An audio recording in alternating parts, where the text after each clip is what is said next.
mga batang naaktuhan ng CCTV sa isang barangay sa Tondo, Maynila, hindi naglalaro kundi gulo at riot ang dala sa kalsada. Kaya mga motorista umiiwas dahil maliban sa bato, may mga bote rin ang inihahagis. Sino ang mga batang ito? Yan po ang ating inimbestigahan.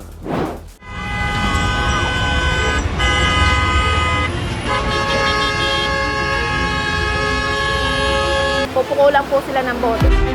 Madaling araw, nagrarayat pa sila. Ay, paisa, tatamaan yung bahay namin.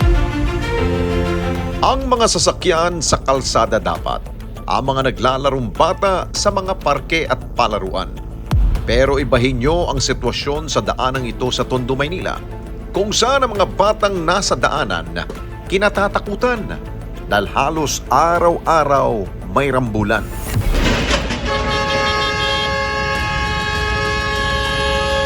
Ang nasabing video kuha mula sa kabaan ng Mel Lopez Boulevard sa Road 10. Makikita ang ilang bata na sa gitna mismo ng kalsada, nagtatakbuhan, nanggugulo at nagbabatuhan. Walang pakialam kahit pa may mga truck na bumubusina na sa kanila. Agad naming tinukoy ang barangay na nakasasakop sa naturang lugar. Ang lugar kung saan palaging nagaganap ang kaguluhan, ilang di pa lamang ang layo sa Barangay 105. Sa unang pagpunta ng responde team sa nasabing barangay, wala ang pakay namin na si Kapitana. Walang anumang number na ibinigay sa aming team. Tanging sinabihan kaming kontakin lamang ang ilang mga pangalan sa messenger. Pero nang aming i-message, wala namang reply. Sinubukan bumalik ng responde team kinabukasan. Ilang oras din na naghintay ang team bago tuluyang nakapanayam ang Kapitana. Paliwanag niya, madalas ang isinasagawa nilang rescue operation sa mga batang nagkakagulo malapit sa kanilang barangay. Ginagawa naman namin po, ang mga tanod ko, dinideploy ko sila. Sabi ko, pumunta kayo doon, puntahan yung mga bata doon kasi marami madidisgrasya, mga dumadaan sa sasakyan, kasi road, national road. Meron siguro mga na-encounter ko, isa 15, yung isa 13, yung isa mga 8 years old. Marami sila, minsan naman, di ba? Galing na botas, minsan galing na yung mga kabataan na magkatagpo sila. Hindi ko alam kung anong trip nila doon. Wala naman silang pinag-aawayan. Madalas din nilang ipatawag ang mga magulang na mga batang napapaaway. Napagsasabihan ng mga ito, nangangakong babantayan ng mga anak. Pero matapos ang ilang araw, walang oras na pinipili ang rambulan. Nausap ko yung mga magulang, sagot ng mga nanay. Lumabas na yung anak ko. Sabi ko, kung yung kayo mismong nanay, dapat bago kayo matulog, tingnan yung anak niyo. Kung kahit natanghali, hanapin yung anak niyo kasi hindi man siya kasama doon. Pag nandun sa riot, kasama na. Huwag yung kakatuwiran sa akin, hindi kasama yung anak ko, inutusan ko lang. Nandun eh. Crime, kung may nangyaring gulo. Nandun ka, nakita mo, kasama ka rin. Ayon pa kay Kapitana, ang tangi nilang nagagawa, magbigay ng ilang mga panandaliang intervention sa mga kabataang ito. Sunday, every Friday, meron kaming isang pastor na lahat ng kabataan doon uma-attend. Di ba may pulis kami doon sa PCP. Sana kami na barangay na maglagay kami ng isang outpost doon para yung mga, naglagay na nga ako para masugpo yung mga kabataan. Maputol. At wag na nating antay na may mangyari. Hindi maganda yung nangyayari sa highway. Pinipilit ko ma'am, pero yan yung ma'am, siguro kung nagawa ko mga ilang buwan na ganito, lalo kung dadagdagan kasi hindi ko gusto yung nangyayari. Kasi barangay ko yun. Kung walang ibang gagawin sila Kapitana at hindi magtutulungan ang bawat barangay sa area ng Road 10, mabubuhay sa takot ang ilang residente sa lugar na lubhang apektado ng mga riot. Isa na rito sina Fernando at Pinky. Bubog, mga bato na kalat. Kaya nga yung mga kawawa, yung mga sasakyan, minsan tinatamaan. Ako, tinamaan na rin ako sa beses. Lumigaw yung bato, bubog. Yung mga bata, pag pinatulang ko naman, siyempre, bata yun. Baka magkaroon pa ako ng kaso, di ba? Sila natatakot kahit may malalaking truck, kahit anong busina ng mga truck, mga motor. Natatakot po ako yung mga nagsasalubungan na mga bata, tapos motor, tapos truck. Minsan, yung mga sasakyan na yung umiiwas sa mga bata Tapos mga ano sila parang mga high na high. Sasarado na lang po ng bahay. Tapos hindi ko pinapalabas yung mga anak ko. Sabi ko, ayan na naman yung riot. Sabi ko, huwag kayo lumabas kasi kakatakot din mami. Kasi sa kanila, kahit anong saway mo na makakatama kayo dito, wala po silang pakailang mami. Kahit sinasaway na.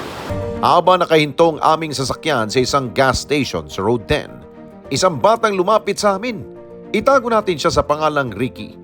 Agad niyang kinumpirma sa amin na kasama siya sa mga batang nagrarambulan sa lugar. Nga po, inahabi kami.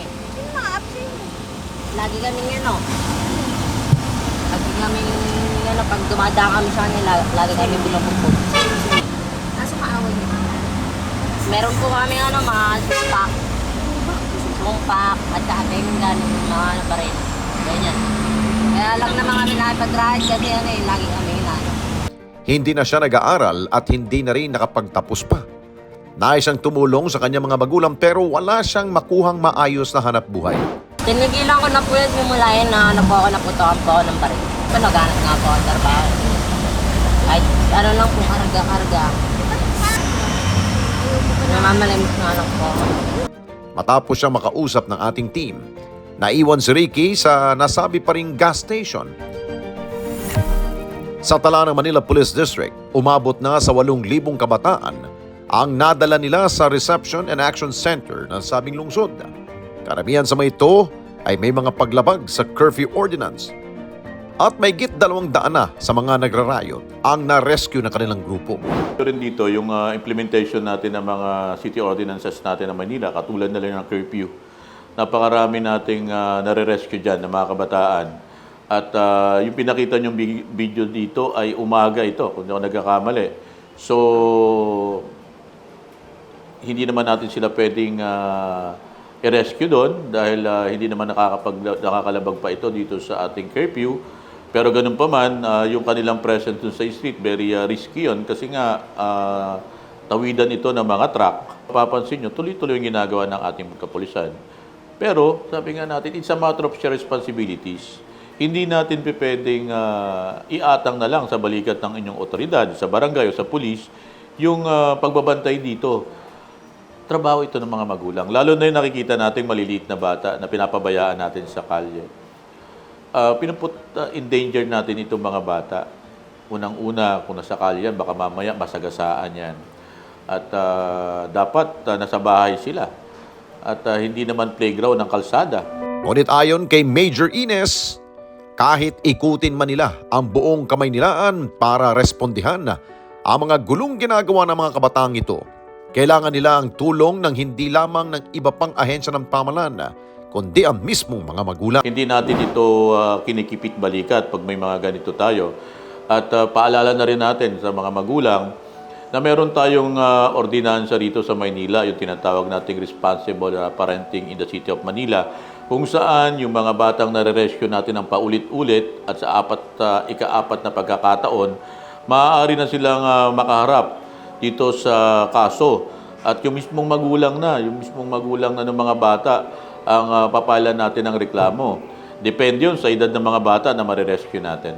Ang Manila Department of Social Welfare naman, naglatag ng mga programa para sa mga kabataang masasagip ng mga pulis at barangay sa mga riot sa Maynila.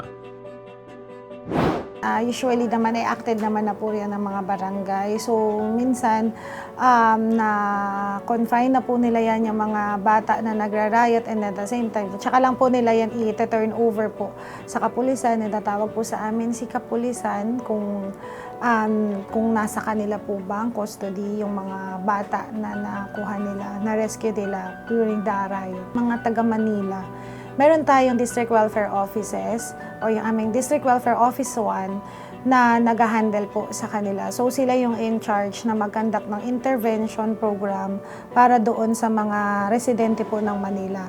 Ang available natin ng mga programa is number 1 is yung counseling natin.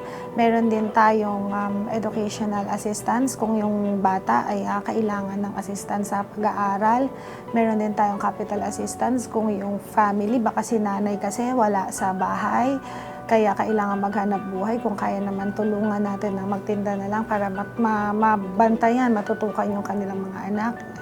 Meron din naman tayo dyan na to provide na shelter. Kung talagang wala naman po silang bahay, baka mamaya po talagang sila ay mga homeless family, ma-access na homeless family. Andiyan po ang ating Manila Boys Town Complex. Meron po tayong isang home doon na for family. Meron din naman tayong home sa Manila Boys Town na para sa mga boys, sa girls, sa lolo at lola. And then meron po tayo para sa kids home. So, Sa kabila ng kanilang mga pagsisikap, may hamon pa rin na kinakaharap ang kanilang departamento, lalo na sa implementasyon ng kanilang mga programa.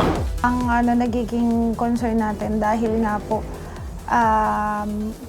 dahil maliit po ang maliit po yung area pero ang laki ng population natin. Yung child-friendly space, yung na ginagamit ng mga bata, nagiging ito yung kalsada, yung R10.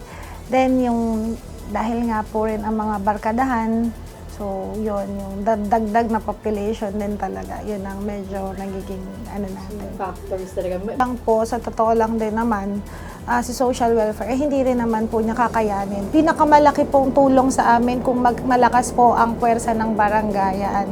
Dahil sila po yung unang nakakaresponde sa ground. Sila po yung unang nakakakita kung ano po yung nangyayari doon. Kung meron kaya po mga tanod tayo dyan, ang SK, ang mga barangay officials.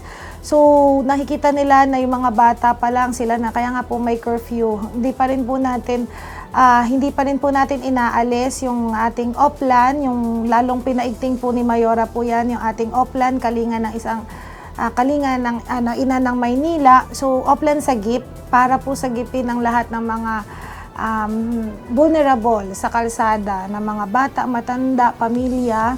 So, nandito rin po ang social welfare para mabigyan po sila ng dapat po na tulong. Huwag nating hayaang maligaw ng landas ang ating mga anak.